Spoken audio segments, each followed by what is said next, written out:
दोस्तों सादर अभिवादन। मैं हूं महेश कुमार वैद्य और आप देख रहे हैं एनजेपी हरियाणा। दोस्तों आज एक बड़ी खबर लेकर आपके बीच पहुंचा हूं। हरियाणा भाजपा की अंतिम सूची जारी होने का अभी इंतजार है, परंतु हमारा खुफिया तंत्र यह बता रहा है कि अंतिम सूची जारी होने के बाद हरियाणा की राजनीति में बड़ा धमाका हो सकता है। यह धमाका तब भी संभव है जब किसी नेता विशेष को बांध कर रखने के लिए सूची को अंतिम दिन तक लटकाने का प्रयास हुआ।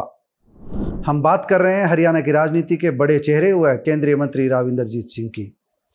अगर भाजपा ने शेष टिकटों के वितरण में राव इंद्रजीत सिंह को आंख दिखाई तो राव भी आंख दिखा सकते हैं। राव इंद्रजीत के लिए हरियाणा इंसाफ कांग्रेस तैयार है।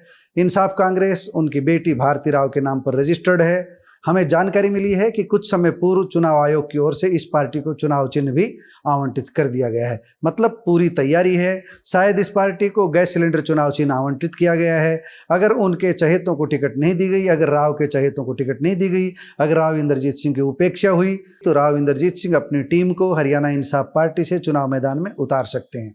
महेंद्रगढ़ से राव रामविलास शर्मा को ही लड़ाना चाह रहे हैं, जबकि भाजपा उनकी टिकट पर कैंची चलाने की तैयारी में है। रामविलास शर्मा को पहली सूची में टिकट नहीं दिया जाना राव इंद्रजीत सिंह को नागवार गुजरा है। राव इंद्रजीत सिंह चाहते थे कि पहली सूची में रामविलास शर्मा का नाम आए। राव इंद्रजीत ने रामविलास शर्मा का ही नाम अपनी तरफ से आगे बढ़ाया था, लेकिन पार्टी उनकी जगह किसी दूसरे चेहरे को चुनाव मैदान में उतारना चाहती है। राव इंद्रजीत नहीं चाहते कि ब्राह्मण वोटर उनसे नाराज हों, इसलिए वह जोर दे करके रामविलास शर्मा की पैरवी कर रहे हैं।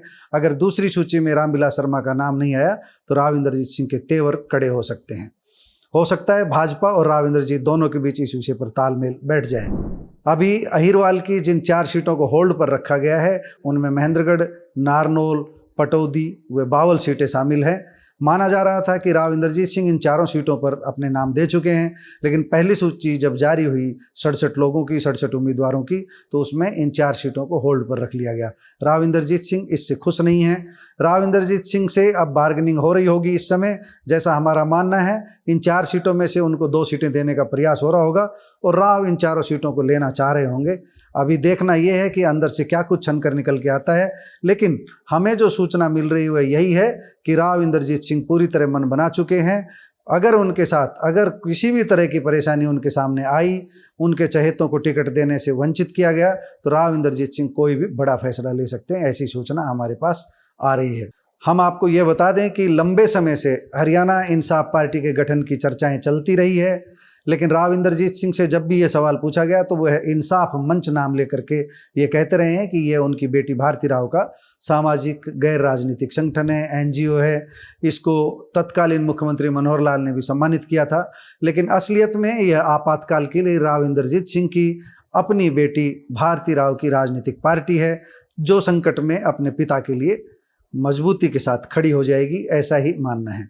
अहिरवाल की जो 4 सीटें बची हुई है जिनके नामों की घोषणा भाजपा ने नहीं की है, अगर उन सीटों को राव इंद्रजीत सिंह को नहीं दिया गया, उन पर राव के चहेतों को मैदान में नहीं उतारा गया, तो कुछ भी हो सकता है। एक बड़ी बात हम यह भी बता दें कि अभी तक पार्टी ने राव इंद्रजीत सिंह के जिन चहेतों को टिकट दी है वह राव इंद्रजीत सिंह की दूसरी प्राथमिकता है, पहली पसंद नहीं है, फर्स्ट प्रायोरिटी नहीं है, फर्स्ट चॉइस नहीं है। राव इंद्रजीत सिंह रेवाड़ी से फर्स्ट चॉइस में सुनील मूसेपुर या मंजू यादव, उनकी पत्नी मंजू यादव को चाहते थे, लेकिन जब इस पर ब्रेक लगे, उनके पास लक्ष्मण सिंह के नाम का प्रस्ताव आया तो उन्होंने इसे स्वीकार कर लिया। मतलब कह सकते हैं कि लक्ष्मण सिंह यादव राव की पसंद है, लेकिन दूसरी पसंद है, पहली पसंद सुनील मूसेपुर या मंजू यादव थे। इसी तरह हम कोसली विधानसभा क्षेत्र की बात करें तो अनिल डहीना को टिकट दी गई है। अनिल डहीना राव इंद्रजीत सिंह की ही पसंद है, लेकिन दूसरी पसंद है। पहली पसंद उनकी रवि यादव थे। राव इंद्रजीत चाहते थे कि रविंद्र यादव उर्फ रवि यादव को टिकट मिले, लेकिन जब उनके नाम पर अड़चन आई तो उन्होंने अनिल डहीना का नाम आगे बढ़ाया। निश्चित रूप से अनिल डहीना राव इंद्रजीत के हैं, उनके चहेते हैं, लेकिन यह भी राव इंद्रजीत की दूसरी पसंद थी। अब भी हो सकता है इन 4 सीटों पर राव की दूसरी पसंद को वरीयता देने की कोशिश हो, राव की दूसरी पसंद को पार्टी टिकट देने का प्रयास करे, लेकिन राव चाहेंगे 4 सीटें हैं अहिरवाल की जो बची हुई है, उनमें कम से कम 3 सीटें उनके अपने चहेतों को दी जाए और 1 सीट पर प्रोफेसर रामविलास शर्मा को उतारा जाए। प्रोफेसर रामविलास शर्मा पार्टी का बड़ा चेहरा है और लंबे समय से राव इंद्रजीत सिंह के पक्ष में खुलकर बोल रहे हैं। ये बड़ी ब्रेकिंग हमने आपको बताई है इस विषय में क्या होगा क्या नहीं ये तो भविष्य तय करेगा, लेकिन हमारा ये स्पष्ट मानना है कि हरियाणा इंसाफ पार्टी राव इंद्रजीत सिंह के लिए सेकंड लाइन तैयार है। अगर कोई भी दिक्कत आई, किसी भी तरह की परेशानी आई, भारतीय जनता पार्टी के नेताओं ने राव इंद्रजीत को आंख दिखाने का प्रयास किया, तो राव इंद्रजीत सिंह को भी आंख दिखाने में देर नहीं लगेगी। यही कुछ होगा राव इंद्रजीत सिंह की राजनीति पर और हरियाणा इंसाफ पार्टी की राजनीति पर। आज इतना ही, मिलेंगे किसी नई अपडेट के साथ। नमस्कार, धन्यवाद।